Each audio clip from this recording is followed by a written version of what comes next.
orang secara umum ya, orang masyarakat pandemen musik campursari, saya lebih dikenal sebagai pencetus lagu campursari. Banyak yang sudah saya lakukan untuk campursari, misalnya kayak di Mantosnya Ling Mutemut, banyak.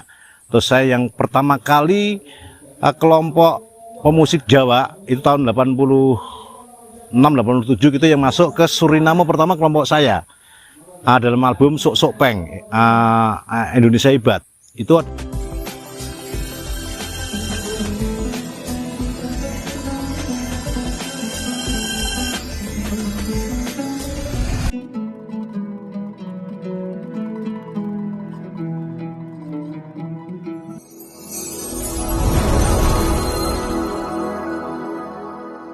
Ya, assalamualaikum warahmatullahi wabarakatuh. Perkenalkan, nama aslinya Muhammad Masudi. Saya terkenal dengan nama Budi Jolong. Nah, profesi saya aslinya seorang kreator musik, komposer, pencipta lagu. Dan di antara banyak karya saya yang paling dikenal adalah WCWS. Makanya karena lagu WCWS ini saya masuk jadi JRA, tukang smoker. Nah, gitu tanya. Jadi sebenarnya saya lebih dikenal orang secara umum ya, orang masyarakat pandemen musik campursari, saya lebih dikenal sebagai pencetus lagu campursari. Banyak yang sudah saya lakukan untuk campursari, misalnya kayak di Mantosnya Ling Mutemut, banyak. Terus saya yang pertama kali kelompok pemusik Jawa itu tahun 86-87 gitu yang masuk ke Suriname pertama kelompok saya dalam album Sok Sok Peng Indonesia Hebat.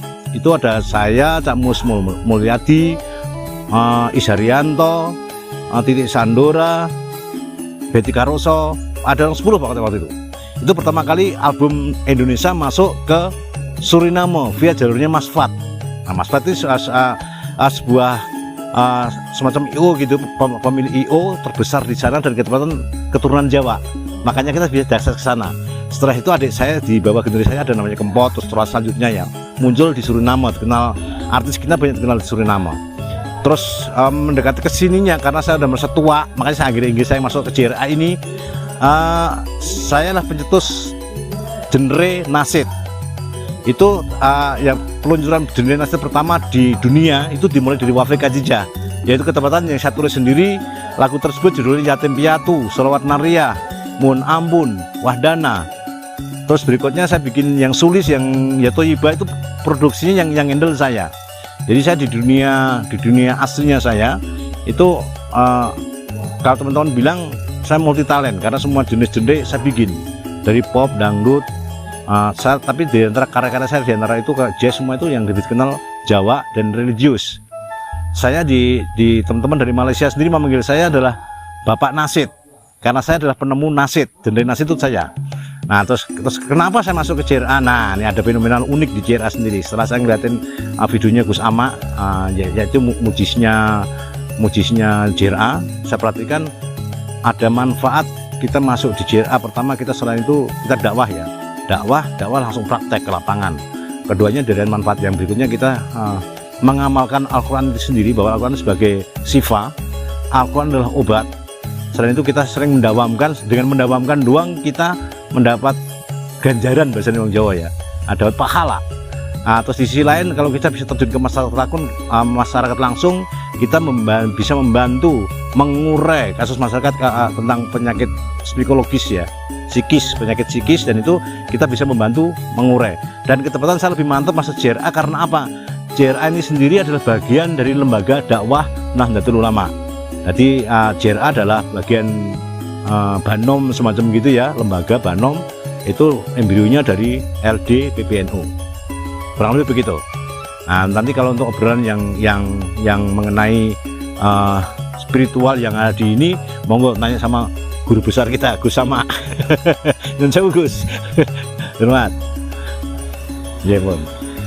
Nah, karena saya melihat JRA ini ada prospek yang kedepannya, pertama untuk pembinaan mental ya, mental spiritual ya, karena di zaman era globalisasi ini tentang pertarungan geopolitik dan semuanya, otomatis psikologis manusia Indonesia khususnya itu ada rada tercemar, terdegradasi bahasa kerennya gitu. Nah, sekarang posisinya makanya kemarin dalam draft Perda Pesantren termasuk kayak gitu, kita setengah ngotot bahwa akulturasi sebenarnya, akulturasi budaya ini harus kita terus dengungkan.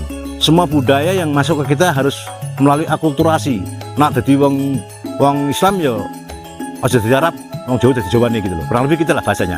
Nah, sekarang posisinya yang terus untuk siar yang lebih luas, lebih ini kita biasanya kita butuh duta.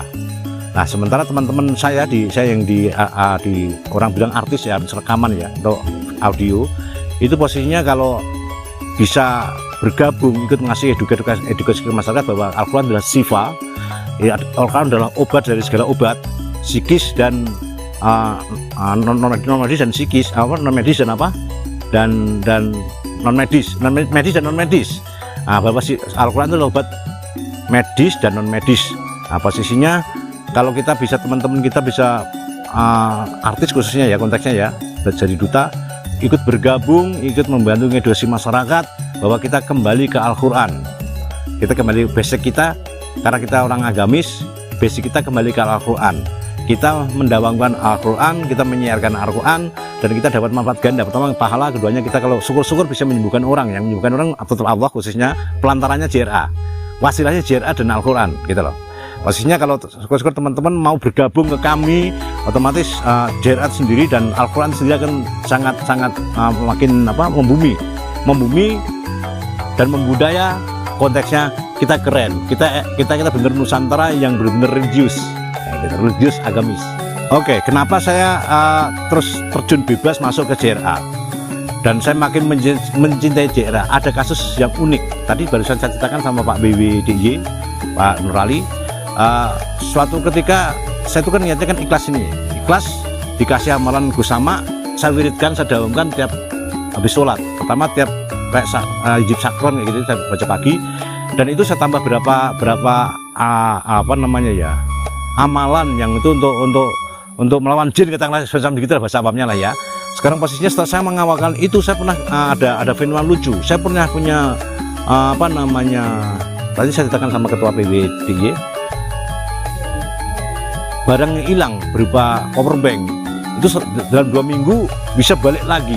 Makanya saya makin yakini bahwa JRA ini adalah bener-bener dari langit, kurang lebih gitu lah bahasa senimannya gitu, bahwa ini bahwa JRA benar-benar wasilah yang bisa menghubungkan kita ke lilahnya, maksudnya ke atasnya ya. Vertikalnya kita dapat sama manusia, lilahnya kita dapat vertikalnya kita sama Tuhan, horizontalnya kita bersama manusia.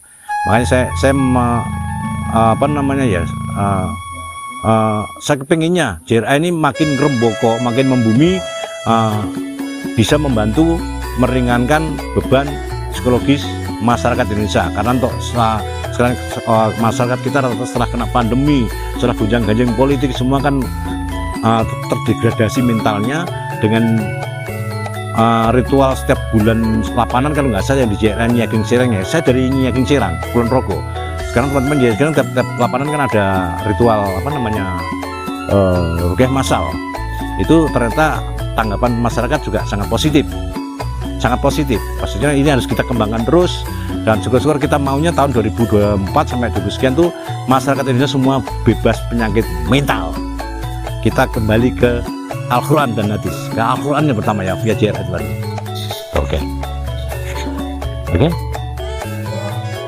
Oke.